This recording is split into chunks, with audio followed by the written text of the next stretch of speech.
কি আছে BGB BSF এর বৈঠকে? চাঁপাইনবাবগঞ্জের চোকা ও কিরণগঞ্জ সীমান্তে চলমান উত্তেজনার পরে বিজিবি বিএসএফ এর মধ্যে সেক্টর কমান্ডার পর্যায়ে বৈঠক হয়েছে।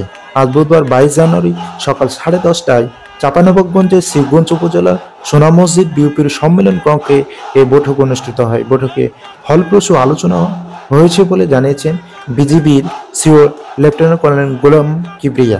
59 বিজিবি ব্যাটালিয়নের অধিনায়ক লেফটেন্যান্ট গোলাম কিবরিয়া আমাদের যেটি জানিয়েছেন, বৈঠকে 4টি বিষয়ে সিদ্ধান্ত হয়েছে।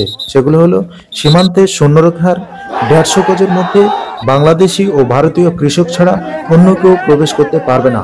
সীমান্ত সংক্রান্ত যে কোনো সমস্যা বিজিবি এবং বিএসএফ এর মধ্যে আলোচনার মাধ্যমে সমাধান করা হবে। দুই দেশের মিডিয়া সীমান্ত সম্পর্কিত যে কোনো ধরনের অপপ্রচার কিংবা গুজব ছড়াতে পারবে না। স্থানীয় জনগণকে অবৈধ অনুপ্রবেশ ও মাদক চোরাচালান থেকে বিরত থাকতে হবে।